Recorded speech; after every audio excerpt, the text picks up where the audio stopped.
శ్రీ పల్లా రాజేశ్వర రెడ్డి గారు. అధ్యక్ష, మొట్టమొదటిసారి అసెంబ్లీలో గవర్నర్ ప్రసంగంపై మాట్లాడడానికి అవకాశం ఇచ్చినందుకు మీకు ధన్యవాదాలు తెలియజేస్తున్నాను. అదేవిధంగా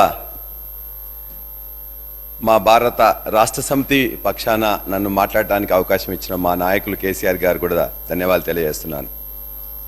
గవర్నర్ గారి ప్రసంగం అంటే మొట్టమొదటి ప్రసంగం అంటే అంతకుముందు ఒకటి ఎలక్షన్ తర్వాత అయినా కూడా 5 సంవత్సరాల కోసం ఎన్నిక వచ్చింది కాబట్టి ఆ 5 సంవత్సరాల బడ్జెట్లలో మొదటి బడ్జెట్ కంటే ముందు పెట్టే గవర్నర్ ప్రసంగంలో ఒక స్థూలమైన నిర్దిష్టమైన ప్రణాళికాబద్ధంగా కొన్ని అంశాలు గవర్నర్ ప్రసంగంలో ఉంటాయని చెప్పి మేము భావించినాం. అధ్యక్ష,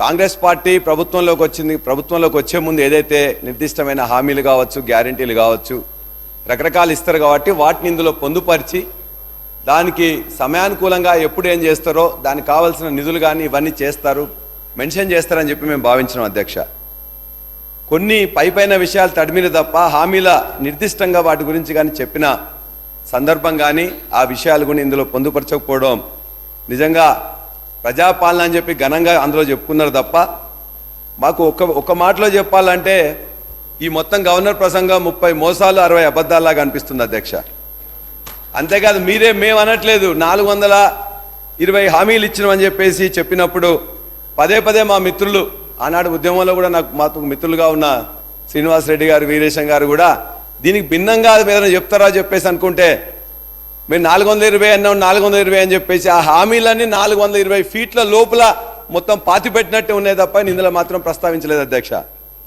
మొత్తం ప్రసంగం చూస్తే అరచేతిలో వైకుంఠం చూపించినట్లుంది, 60 రోజుల్లోనే చేతులు ఎత్తేసినట్లున్నారు.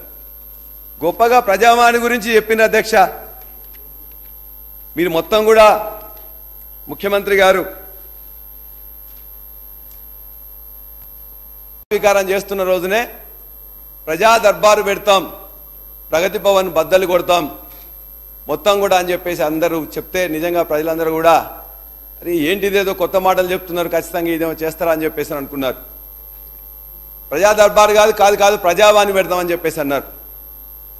అదే ప్రగతి భవన్లో అంతకుముందు అనేక సార్లు కూడా మొట్టమొదటిసారి ఆ ప్రగతి భవన్లో భాగంగా ఉన్న జనహితలోనే ఒక 1000 మంది జర్నలిస్టులతో సమావేశం పెట్టి జర్నలిస్టులకు 100 కోట్లు రిలీజ్ చేసింది అదే భవనంలో. అధ్యక్ష, అదే భవనంలో అంగన్వాడీలకు అన్నం పెట్టి మొత్తం కూడా వాళ్ళ జీతభత్యాలు పెంచింది అక్కడే. అధ్యక్ష, అక్కడనే ఇలా దళితుల్లో మార్పు తీసుకురావాలని చెప్పేసి అఖిలపక్ష సమావేశం పెడితే అందులో గౌరవ మంత్రివర్యులు బట్టి విక్రమార్క గారు ఆనాడు కూడా వచ్చి మొత్తం కూడా చర్చించిన తర్వాత నిర్ణయం తీసుకుంది అక్కడే. అధ్యక్ష, ఆనాటి వ్యవసాయ శాఖ మంత్రి పోచారం శ్రీనివాసరెడ్డి గారి నాయకత్వంలో మొత్తం కూడా నాయకులందరూ కూడా అక్కడికి వచ్చినట్లయితే మొత్తం కూడా రైతు నాయకులందరూ వచ్చినట్లయితే రైతులతో మాట్లాడి రైతు బంధుని ప్రవేశపెట్టింది కూడా అదే జనహితల.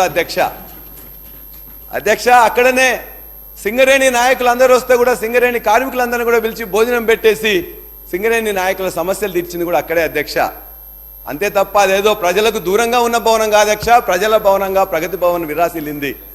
కానీ అనేకం ఈ విధంగా వేలాది మంది లక్షలాది మంది ప్రజలను కలిసిన దాన్ని ఓకే పేరు మార్చారు, బాగుంది. ప్రజా దర్బార్ అన్నారు కాదు, ప్రజావాణి అన్నారు. ముఖ్యమంత్రి గారు నేను ప్రతిరోజు కూడా ఖచ్చితంగా ఒక రోజు అక్కడ కూర్చుంటాను, గంట కూర్చుంటాను, ఖచ్చితంగా కూర్చొని ప్రజల యొక్క బాధలు స్వయంగా వింటాను, స్వయంగా వింటేనే ఆ సమస్యలు తీరుతాయని చెప్పేసి ముఖ్యమంత్రి గారు రేవంత్ రెడ్డి గారు చెప్పారు. మేము నిజమే అనుకున్నాం.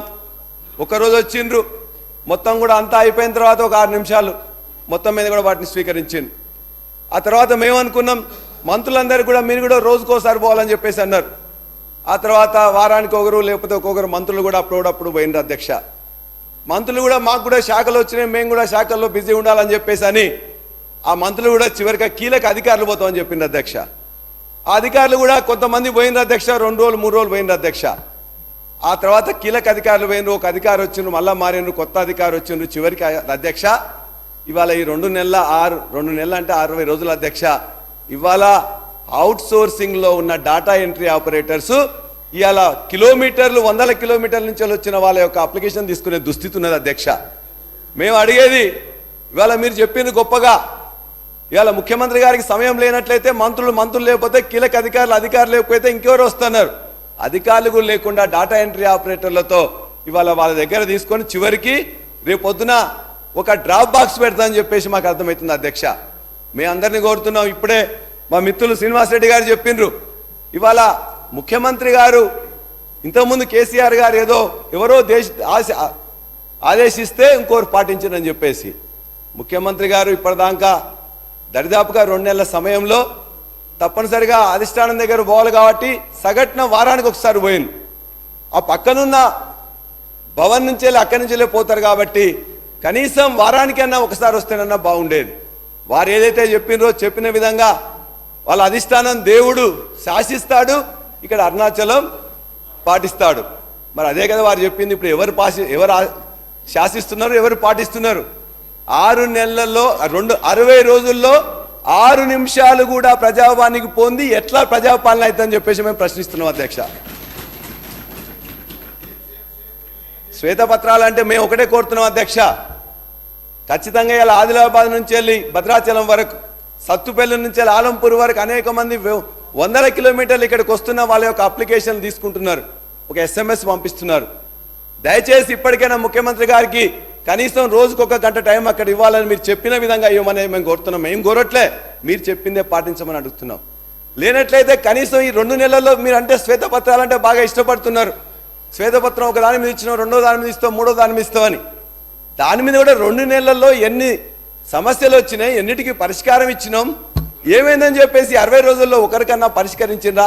ఇస్తే ఈ సభలో ప్రవేశపెట్టాలని చెప్పి కూడా మేము కోరుతున్నాం అధ్యక్ష. ఇలా 6 గ్యారంటీల గురించి గొప్పగా ఇందులో చెప్పారు, 2 ఆల్రెడీ ఇచ్చినామని చెప్పేసి. అధ్యక్ష, ప్రజలందరూ పిచ్చోళ్ళు కాదు. ఈ అత్యున్నత సభ చట్టసభలో అబద్ధాలు ఆడటం చాలా నేరం అధ్యక్ష. గవర్నర్ ప్రసంగంలో చేర్చడం మరింత ఘోరం. అన్నదాతను ఆగం చేసుకుంటూ, మహిళలను మోసం చేసుకుంటూ 2 ఆల్రెడీ అయిపోయినాయని చెప్తున్నారు అధ్యక్ష. ఇది కాంగ్రెస్ గ్యారంటీ కార్డు, 6 గ్యారంటీలు, 13 అంశాలు. ఆ 13 అంశాల్లో ఒక్క అంశం, మొదటి దాంట్లో మహాలక్ష్మి అనే దాంట్లో 2500 ప్రతి మహిళకి ఇవ్వాలని, 500 రూపాయలు గ్యాస్ సిలిండర్ ఇవ్వాలని, 3వది ఉచిత బస్సు ప్రయాణం. రైట్, ఒక గ్యారంటీలో ఒక పథకాన్ని మీరు అమలు చేశారు, 15 కోట్ల మంది ప్రయాణించారు, బాగుంది. అదేవిధంగా ఇంకొకటి కూడా మీరు చెప్పారు, రాజీవ్ ఆరోగ్యశ్రీ ద్వారా మేము 10 లక్షల రూపాయలు, చేయూత అనే పథకం ద్వారా, చేయూత అనే పథకంలో 2వ భాగం, మొదటి భాగం 4000 మందికి ఇస్తా అని చెప్పారు. ఇందులో మీరు ఇచ్చింది ఇలా 10 లక్షల రూపాయలు రాజీవ్ ఆరోగ్యశ్రీ ద్వారా ఇచ్చారు అధ్యక్ష. రాజీవ్ ఆరోగ్యశ్రీ ద్వారా మొన్ననే చెప్పారు, జనవరి 26న గవర్నర్ గారు ప్రసంగంలో మాట్లాడుతూ రాజీవ్ ఆరోగ్యశ్రీలో 20 కోట్ల రూపాయలు ఖర్చు పెట్టాము ఇప్పటివరకు అని చెప్పారు. సంతోషం అధ్యక్ష, 20 కోట్లు ఖర్చు పెట్టారు, 60 కోట్ల ప్రచారం చేసుకున్నారు. ఎక్కడ అధ్యక్ష? ఇవాళ భారతదేశంలో ఎక్కడ చూసినా కూడా మొత్తం కూడా ఇవాళ 2 హామీల అమలు, 2 హామీల అమలు అని చెప్తున్నారు.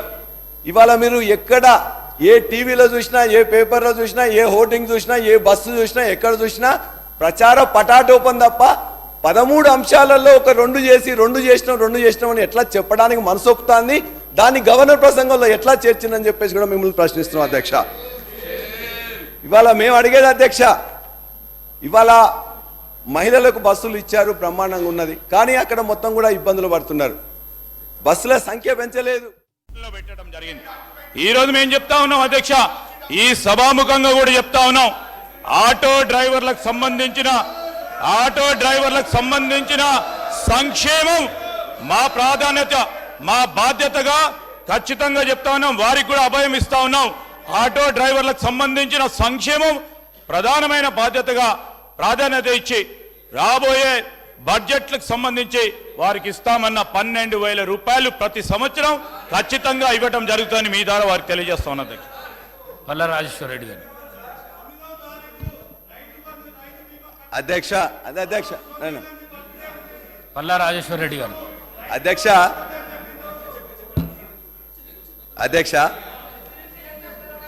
వారు ఒక శ్రీధర్ బాబు గారు అడిగారు, మేము ఖచ్చితంగా ఆహ్వానిస్తున్నాం, వాళ్ళందరూ కూడా ఉపయోగపడే విధంగా మరిన్ని బస్సులు పెంచండి, అదేవిధంగా ఆర్టీసీ ఎంప్లాయీస్ అందరికీ మేము ఏదైతే జీవో ఇచ్చేసి వాళ్ళందరినీ పర్మనెంట్ చేసినాం వాళ్ళందరినీ పర్మనెంట్ చేస్తూ జీవో ఇవ్వండి, ప్రభుత్వోద్యోగులుగా గుర్తిస్తూ ప్రభుత్వ ఉద్యోగులుగా గుర్తిస్తూ మేము జీవో ఇచ్చిన దాన్ని గట్టిగా అమలు చేయండి. మీరు చెప్పిన 6 గ్యారంటీల్లో 2 ఇచ్చినామని చెప్పిన మీరు చెప్పింది ఎట్లా ఉందంటే, దయచేసి మీరు మాట్లాడినరు, మేము విన్నాం, మధ్యలో మాట్లాడుతున్నారు మంత్రి గారు, మీరు అందరూ కూడా కామెంట్ చేస్తే ఎట్లా? మేము విన్న తర్వాత మీరు మళ్ళీ చేసుకోండి. మీరు ఈ 6 గ్యారంటీలు చెప్పినా ఎట్లా ఉన్నాయంటే, పంచపాండవులు మంచం కోలవలే ముగ్గురు అని 2 ఏళ్ళు చూపించిందట. అట్లా మేము 6 అని చెప్తూ 13 అని చెప్పిన సందర్భంగా ఉన్నది. అవి 6 కావు, 13 అంశాలు. 6 గ్యారంటీలో 13 అంశాలు, మళ్ళా 420 మేము అడగట్లే, ఈ 13 అంశాల గురించి అడుగుతున్నాం. ఈ 6 గ్యారంటీల్లో ఖచ్చితంగా ఎవరైతే ఇవాళ డ్రైవర్లు, ఆటో డ్రైవర్లు ఉన్నారో 3 డిమాండ్లు మేము ఖచ్చితంగా పెడుతున్నాం. చనిపోయిన 21 మంది ఆటో డ్రైవర్లకు తక్షణమే వారి కుటుంబానికి 20 లక్షల రూపాయలు ఎక్స్గ్రేషియా ప్రకటించాలి. రెండోది, వాళ్ళ కుటుంబాలు ఎవరైతే ఇలా 300 రూపాయలు కిరాయి తీసుకొని 200 డీజిల్ తీసుకొని 500 రూపాయలు కూలి కూడా పడతలేదు కాబట్టి ఆ కుటుంబాలకి వ్యవసాయాలకు రుణమాఫీ ఎట్లు ఇస్తున్నావో, చాలా బీద వాళ్ళు, చదువుకోని వాళ్ళు, కష్టపడుతున్న వాళ్ళందరూ కూడా ఇలా గ్రామీణ ప్రాంతం నుంచి ఇక్కడికి వచ్చింది కాబట్టి ఆటో రుణమాఫీ కూడా చేయాలని చెప్పి కూడా ఈ సందర్భంగా మేము కోరుతున్నాం. 3వ అంశం, ఇవాళ ఖచ్చితంగా వాళ్ళు తినడానికి కూడా తిండి దొరకట్లేదు కాబట్టి మీరు చెప్పే 12,000 రూపాయల సంవత్సరానికి ఎక్కడా సరిపోదు కాబట్టి నెలకు 10,000 రూపాయలు ఇచ్చినట్లయితే 6.5 లక్షల కుటుంబాలు బాగైతే అని చెప్పేసి ఇది 3వ డిమాండ్గా మీ ద్వారా ఇవాళ ప్రభుత్వానికి పెడతా ఉన్నాం. అధ్యక్ష, ఎందుకు మీ ప్రచారం ఎంతుందో చెప్పాను. 20 లక్షల రూపాయలు 20 కోట్ల రూపాయలు చేసిండ్రు, 60 కోట్ల ప్రచారం చేసుకున్నాని 15 కోట్ల మంది చేసిండ్రు, దాన్ని ఆహ్వానిస్తున్నాం. బస్సులు పెంచండి, వాళ్ళందరికీ మరింత సౌకర్యవంతంగా ఉండేటట్టు చూడమని చెప్పి కూడా కోరుతున్నాం. అధ్యక్ష, అంతేకాదు ఈ 6 గ్యారంటీలది 13 అంశాలది ఖచ్చితంగా తొందరగా 100 రోజుల్లో ఏదైతే చేస్తారో అది ఇందులో